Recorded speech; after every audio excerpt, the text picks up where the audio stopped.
Ambelmau hali n'a tun y'a sɔrɔ kɛ k'a fɔ kalo tɛmɛnen n'o ye marisi kalo ye o tile 30 bolonɔ tun kɛra bɛnkan dɔw la jamana yɛrɛ a minisiri bondaso min sigilen don sanni feere fɛn o fɛn n'o ye sɔrɔ jidi cɛw ye ani mansin baarakɛ bonda minɛnw n'a bondaso n'o ye ministère de l'industrie, du commerce et de la promotion des investissements ye olu tun ye bɛnkan kulu sigi o ni buru dilanbaw ani buru feerebagaw ni ɲɔgɔn cɛ k'a fɔ buru tun taara 60 la ko ka segin ka na 50 la buru kala kelen sɔngɔ hali bi a bɛ feere yɔrɔ dɔw la 60 buru feere butigiw dɔw bɛ Bamakɔ yan olu kɔni bɛ buru feere 60 de la jamana yɛrɛ a minisiri bondaso min sigilen don fɛn o fɛn bɛ yen n'o ye mansin baarakɛ bondaso minnu bɛ fɛnw ni balo fɛn o fɛn bɛ yen n'o bɛ baara mansin na n'o ye ministère de l'industrie ye o minisiri bondaso kelen ale de ye sanni feere minisiri bondaso ye nafolo bɛ yen n'o kan ka don tɔnɔbɔ siraw la n'o ye investissement ye o minisiri tun ye dantigɛli kɛ avril kalo tile 5 tɛmɛnen a tile 2 de ye bi ye o minisiri n'o ɲɛmɔgɔ ye Haruna Ɲange a ko nin lahalaya gwɛlɛn ninnu a ye degun se an ka jamana ma kosɛbɛ o siratigɛ de la a ye kangari gɛlɛn da minnu bɛ yen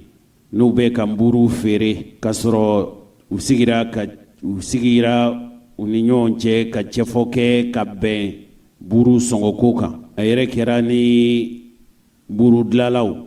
buru dilan yɔrɔw olu tigiw a kɛra n'u ka bɛn ye u yɛrɛ ka fɔ cogo la ko ɲɛmɔgɔya bondaso min sigilen don jateko feerefɛnw ka feere ni hakɛ ye n'o ye DGCC k'u bɛna olu bila ka yala bɛn kɛra sɔngɔ min kan buru bɛ se ka feere o sɔngɔ la cogo min ko ni maa o maa kɛra o kankɔrɔ sɔsɔbaga ye ko sariya ni nɔminɛ i n'a fɔ sariya y'a jira cogo min.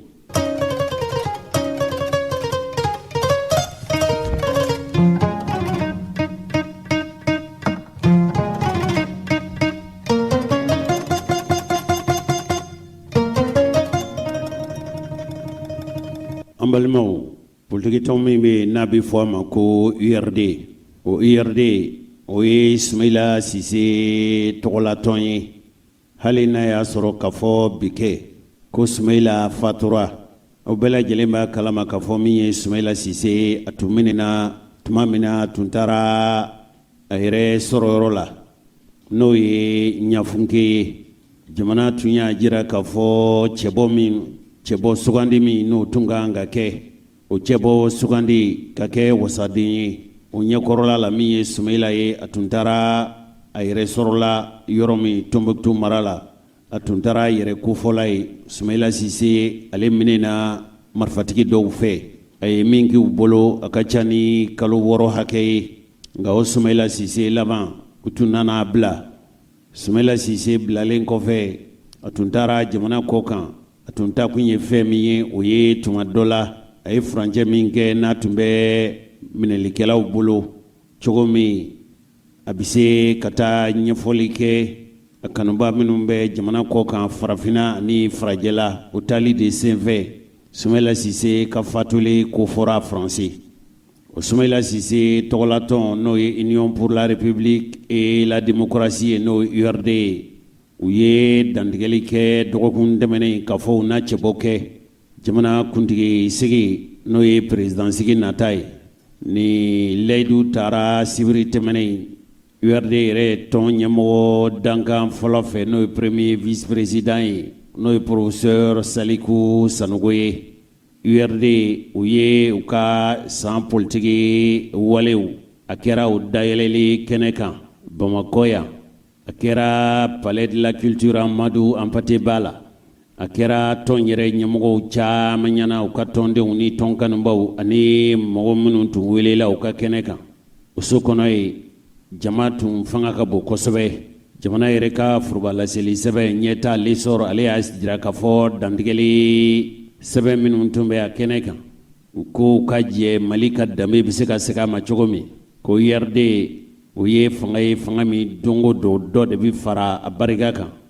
mali fantan naani fɛ ninnu n'a ɲɔgɔnna kumakanw de tun sɛbɛnnen don u fɛ u yɛrɛw ka ɲɛmɔgɔyabo min sigilen don Bamako n'u k'a ma ko Fédération URD du district de Bamako a ye nin jamalajɛ in kɛ ka ɲini tɔndenw fɛ u kan'u jigi tigɛ fiyewu hali ni a y'a sɔrɔ kɛ hali bi olu ɲɛjiw ma ja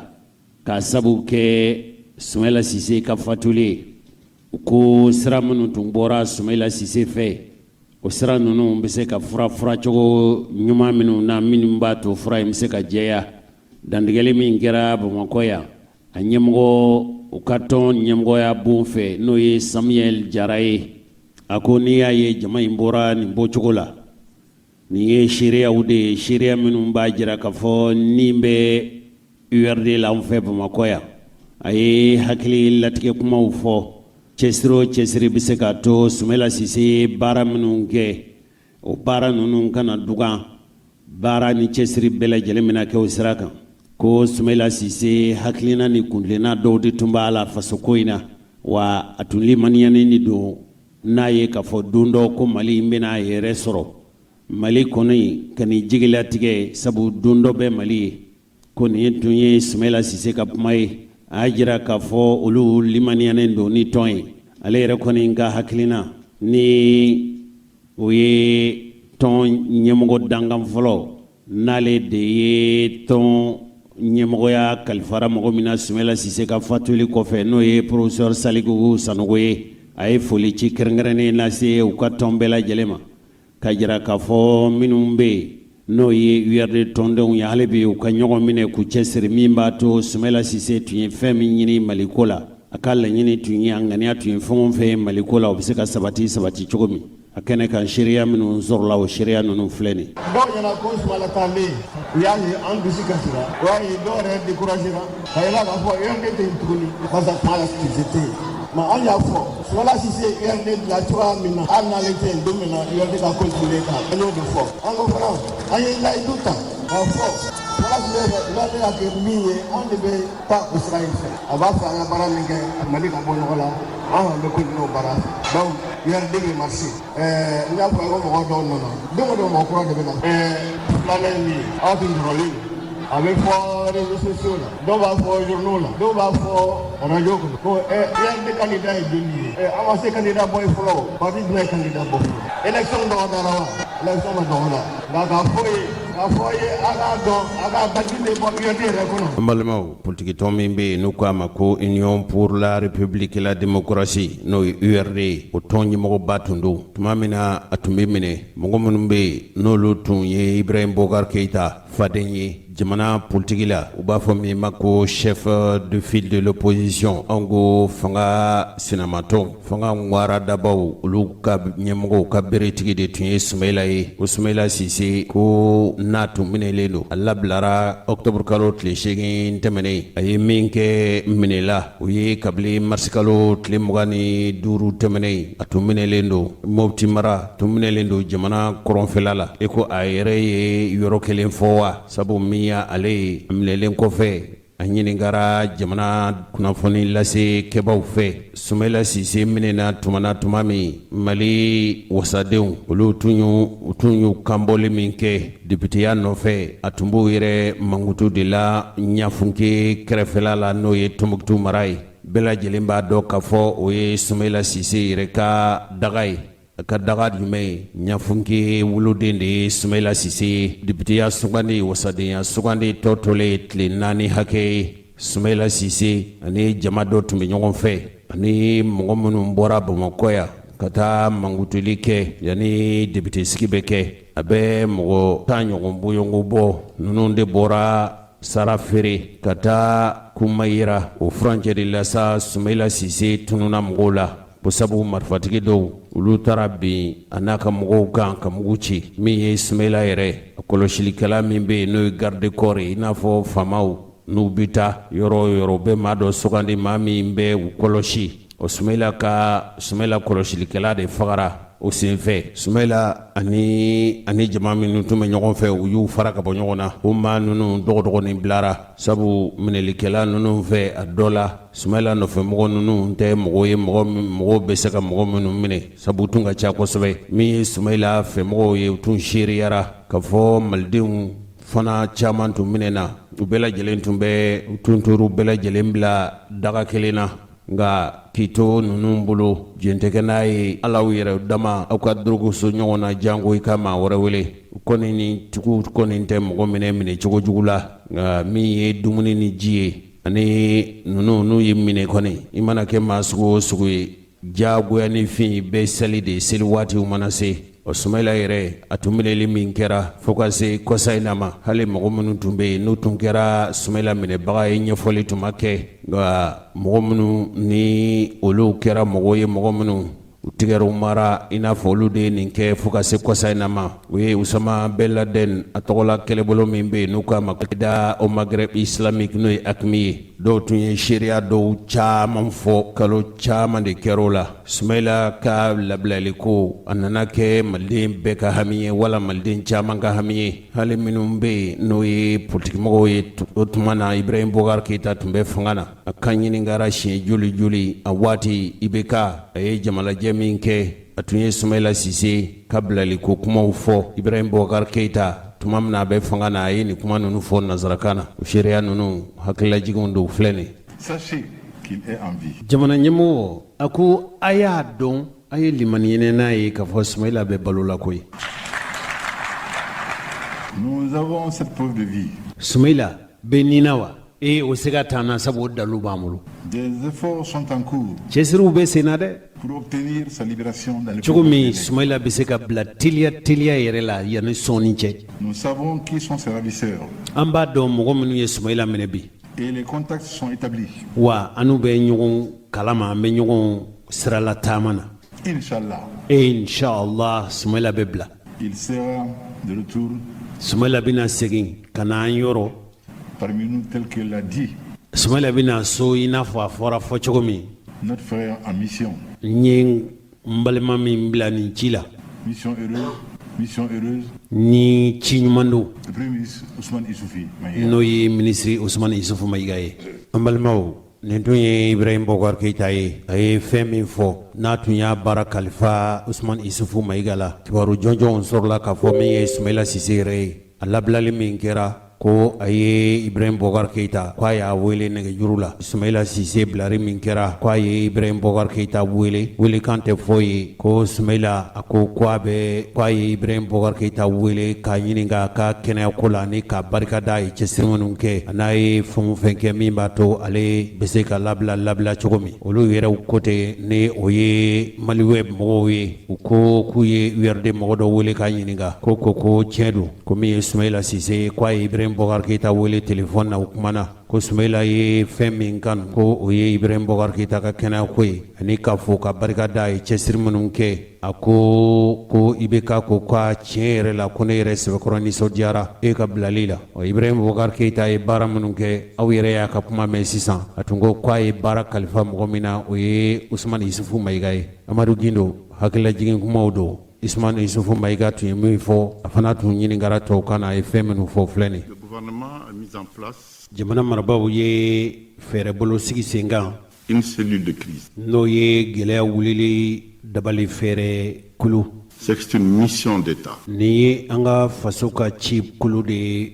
ko labɛn ani dabali ni fɛɛrɛtigɛ kulu de ye Une mission de mon pays. n'o ye ne yɛrɛ faso ka ci kulu ye ciden kulu ye Pour aider à retrouver ka dɛmɛ ani dabali ni fɛɛrɛw tigɛ cogo min na lasɔrɔli bi kɛ une forte personnalité ni o ye jamana maabaw ka kulu sigilen ye de notre pays. n'o ye an ka faso Mali De mettre tous les moyens en œuvre, dabali ni fɛɛrɛ bɛɛ lajɛlen ka tigɛ toutes les énergies, seko ni damajara bɛɛ lajɛlen ka kɛ toutes les intelligences Mogo ni ka donta ni ka seko ni i ka kɛta bɛ se ka kɛ faamuya bɛ la kodɔn bɛ la faamuya bɛ la min b'a to pour retrouver M. Soumaïla Cissé. Soumaïla Cissé bɛ se ka lasɔrɔ ka segin a ka denbaya la cogo min. Et depuis, Wa kabili a daminɛna nous travaillons. an b'o baara de la. Nous travaillons dans la sérénité,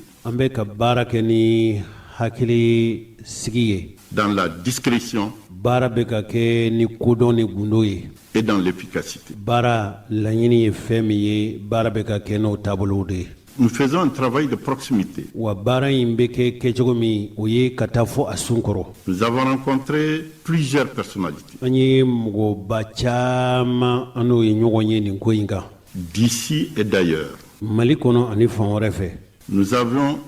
envoyé des émissaires sur le terrain. An ye cidenw bila ka taa fo Soumaïla minɛna yɔrɔ min wala a dɔ la a bɛ maa minnu bolo olu bɛ fan min fɛ. Nous avons établi des contacts An ye siraw caman bɔ ka dabali ni fɛɛrɛw tigɛ ka mɔgɔw ɲini k'u lasɔrɔ. Nous avons des contacts. Wa o mɔgɔw lasɔrɔla koyi. Nous avons essayé autant que peut se faire An y'an seko ni damajira bɛɛ lajɛlen kɛ nin ko in kan de prendre contact ka laɲini kɛ ka mɔgɔw ɲini k'u lasɔrɔ avec les populations du terrain. minnu yɔrɔ minnu bɛ yen ni Soumaïla minɛna yɔrɔ la maa o maa bɛ yen ko e bɛ se ka ko kɛ ka ko labɛn ka dabali tigɛ ka fɛɛrɛ tigɛ wala e bɛ ko ɲɛdɔn nin na an y'a lajɛ an n'olu bɛɛ lajɛlen ka ɲɔgɔn sɔrɔ. Au-delà, Hali o tɛmɛnen kɔfɛ yɛrɛ les services de renseignement sont sur le terrain. an ka jamana yɛrɛ fanga kɔlɔsili ni fanga tangana baarakɛbaw fana bɛ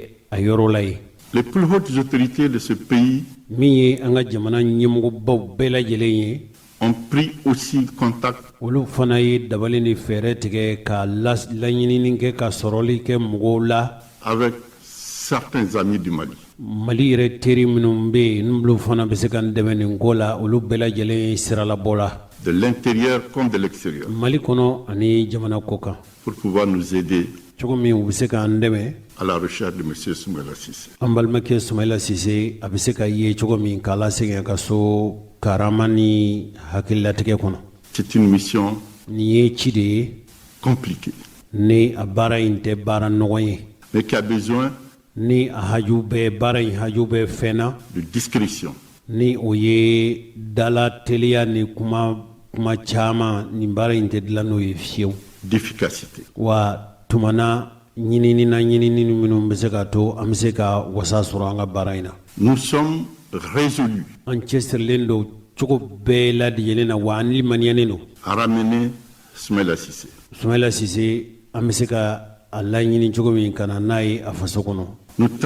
Nous travaillons dans ce sens. An bɛ ka baara o baara bɛ ka kɛ anw fɛ a bɛ ka kɛ ni nin hakilina ni kuntilennanw de ye. Nous avons beaucoup de pistes, Sira caman ɲini n'an fɛ wa an bɛ ka sira caman bɔ nin ko in na koyi. des indices Tamasiyɛnw ni bɔsira dɔw b'an bolo. et toutes les informations qui nous sont remontées Kibaruya o kibaruya kabini nin ko in daminɛ n'an y'o sɔrɔ ka bɔ nin ko nin na. nous donnent espoir Nin bɛɛ bɛ kɛ dalu ye min b'a an jigi sigi nin ko la kosɛbɛ. que M. Soumaïla Cissé est bien traité. Min y'an balimakɛ Soumaïla Cissé ye a ladon cogo a bɛ mɔgɔ minnu bolo u bɛ k'a ladon cogo ɲuman na. C'est extrêmement important O nafa ka bon kosɛbɛ nin kuma in nafa ka bon kosɛbɛ. de le souligner. An k'a ɲɛfɔ aw ye nin ko Et in. nous pensons Sabu caman bɛ yen u bɛ k'u yɛrɛ ɲininka yala Soumaïla dun bɛ cogo di Soumaïla yɛrɛ bɛ wa. que très bientôt, An limaniyalen don yanni sɔɔni cɛ teliya yɛrɛ la koyi. M. Soumaïla Cissé Min ye Soumaïla Cissé ye sera de retour au milieu des siens. a bɛ segin ka na a ka so. O Soumaïla Cissé in de laban nana labila i n'a fɔ layidu taara cogo min nka o ma kɛ Ibrahim Boubacar Keïta ka fanga waati la mɔgɔ minnu kɛra a labilabagaw ye n'o kɛra sabu ye a labilara k'o ye furancɛfaga ɲɛmɔgɔw de ye o siratigɛ la min ye Ahamada Ago Bibi ye ale y'a jira k'a fɔ furancɛfaga ɲɛmɔgɔw k'u ye euro wari miliyɔn 2 de sara min b'a to Soumaïla bɛ se ka bila o Ahamada Ago Bibi ale tun ye Iyad Agale ale ye yadagali jeɲɔgɔn kɔrɔ ye yadagali min ni marifa b'a bolo bi a ye kulu dilan ka jira k'a fɔ ko ale ka kulu sigi kun ye silamɛw ani silamɛya jigiya kulu ye o yadagali o ahamada agbibi n'ale ye abe baara dibiti kɔrɔ ye ahamada agbibi ale y'a jira k'a fɔ ko ale kɔni n'i y'a dale ma min ye an ka jamana marabaaw ye bi u ni mɔgɔ minnu bɛ yen n'olu ye papalikɛlaw ye tubabuw yɛrɛ b'a fɔ mɔgɔ minnu ma ko teroristiw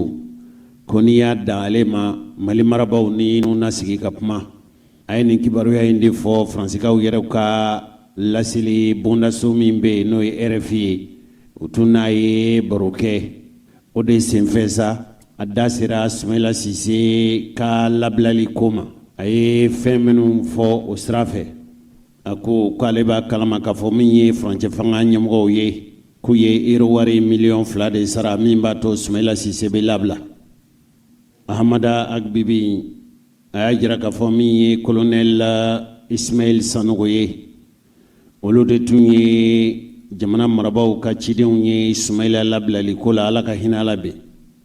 a tuma na min ye o hamada agbibi ye bɛɛ lajɛlen tun y'a dɔn k'a fɔ a ka jɔyɔrɔ bonyana kosɛbɛ maa minɛlen ninnu ka bilali ko la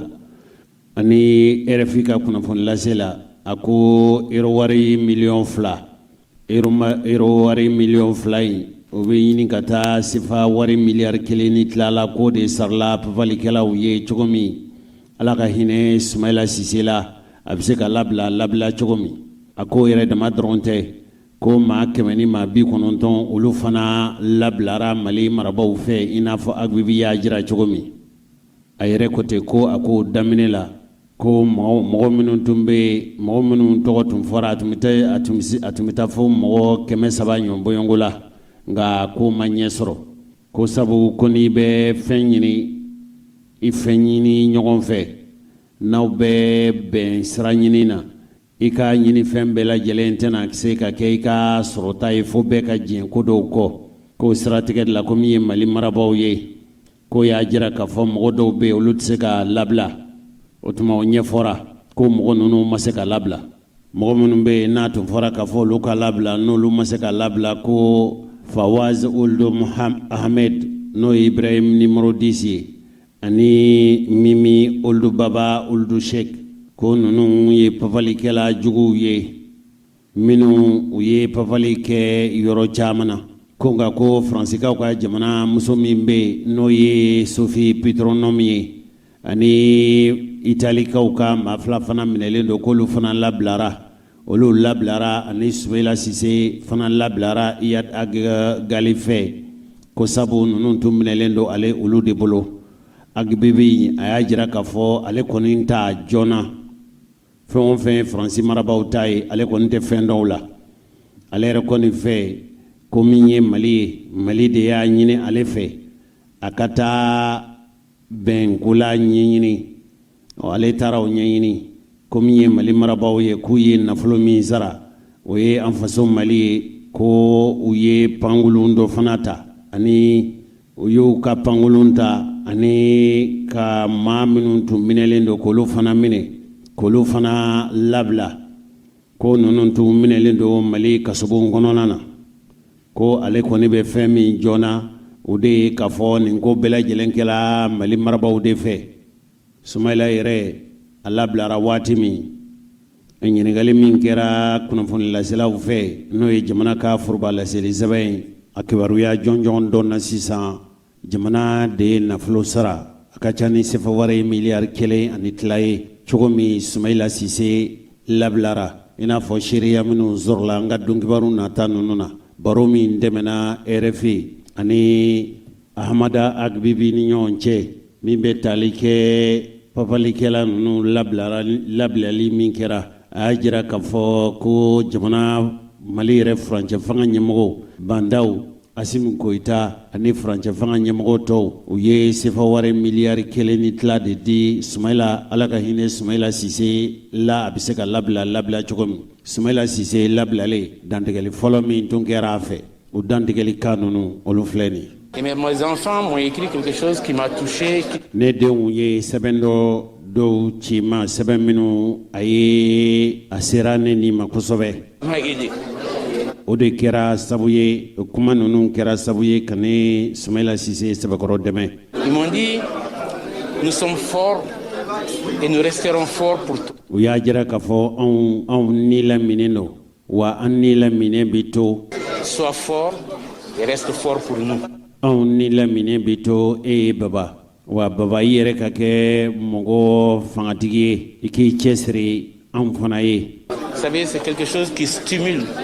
ninnu ye kumakan minnu bɛ limaniya di mɔgɔ ma a b'i hakili latigɛ a b'i jigi sigi. Sumaila Cissé a tun minɛna marsikalo tile 25 sango i n'a fɔ n y'a jiraw la cogo min. Sumaila sun taara yɛrɛmangutu la a yɛrɛ sɔrɔla yɔrɔ min n'o ye Ɲafunke a bɛ Tɔnbukutu mara la. ne y'a jiraw la k'a fɔ Sumaila ka bilabilali ko a tɛ i n'a fɔ min ye furancɛ fanga ɲɛmɔgɔw ye olu de y'a dabali n'a fɛɛrɛ bɛɛ lajɛlen tigɛ olu bɛna tuma min na. Aw ye Ibrahim Boubacar Keita a y'a ka kuma mɛn, a ye Usmani Isufu Mayiga a y'olu ka kuma mɛn. Ninnu tun ye dabali ni fɛɛrɛ tigɛ IBK ka fanga firili min kɛra o kalo tɛmɛnen minnu nana fanga na olu de ye baara tɔ in bɛɛ lajɛlen fori. Kalo fila Ibrahim Boubacar Keita ka fanga in firilen kalo fila o kɔfɛ Sumaila Cissé sɔrɔla ka labila. Hali n'a y'a sɔrɔ k'a fɔ ko nin kɛra wasaba ye a waati wa kɛra kunkɔrɔta wale ye minnu yɛrɛw bɛ yen n'olu ye furancɛ fanga ɲɛmɔgɔw ye, wa o baara min kɛra furancɛ fanga ɲɛmɔgɔ fɛ Ala ka hinɛ Sumaila Cissé fɔ ko nin ye wasa ni kunkɔrɔta ye furancɛ fanga ɲɛmɔgɔ ninnu u y'u kunkɔrɔta n'o wale ye kosɛbɛ. Sumaila Cissé labilara waati min a kɛra an bɛɛ ɲɛna yan a fɛmɔgɔw kabili Pankulu jiginso la o don a furumuso yɛrɛ tun bɛ yen n'o ye ne balimamuso ye Asan Traoré ka fara Sumaila a ka a denw kan a n'a somɔgɔw kan. Sumaila Cissé labilali min kɛra a nana ka so u ye su tɔ bɛɛ lajɛlen kɛ Sumaila bilali ɲɛnajɛli la. Sumaila Cissé labilali min kɛra caman tun miiri la k'a fɔ ni fangasigi in bɛna kɛ fangasigi min n'o kan ka kɛ ka Sumaila to balo la komi nin ye san 10 laban nin ye mɔgɔ yɛrɛ bɛ se k'a fɔ san 20 laban tɛmɛnen ninnu na kabili tuma min na Alpha Umar Konare bɛ bɔ fanga nɔfɛ Amadu Tumani Ture Ibrahim Boubacar Keita o Ibrahim Boubacar Keita min n'a ye fanga sigi tako fɔlɔ kɛ ani mɔgɔ min fila ye jamanadenw bɛɛ lajɛlen da jamatigiya la ale Ibrahim Boubacar Keita bɛ yen ale Ibrahim Boubacar Keita min bi a tɛ fanga na ani Sumaila Cissé min n'a fatura olu cɛ fila de tun bɛ bɛɛ dan. O Sumaila Cissé Ala ka latigɛ nana boli a fatura Faransi jamana kan u y'a donni ka na n'a ye Mali kɔnɔ. O Sumaila Cissé o fɛn mo olu minnu bɛ Bamakɔ yan olu de y'u ka politiki yɛrɛ kɛnɛsigi kɛ dɔgɔkun tɛmɛnen nin kibaruya minnu n'an y'o fara kan nin bɛɛ lajɛlen ye hakililajiginw de ye. An bɛ dugawu dɔn kɛ Sumaila Cissé Ala ka yafa k'a ma Ala ka dayɔrɔ suma. O Sumaila Cissé kɔmɔgɔw de b'a fɛ u yɛrɛw ka fɔ cogo la a ye kibaruyaw mɛn u da k'a fɔ a bɛ mɔgɔw ɲɛna k'a fɔ ni Sumaila Cissé fatura kaban ko URD bɛ ci k'a barika Ala ye ko URD bɛ balo la bi wa URD na a ka cɛbɔw bɔ. Sumaila Cissé fatulen kɔfɛ yala jɔnni bɛna kɛ URD ka cɛbɔ ye? Ne hakilila k'a fɔ ɲininkali ninnu jaabi dira u ka tɔnɲɛmɔgɔw fɛ u ye lajɛ min kɛ dɔgɔfurancɛ dɔgɔkun tɛmɛnen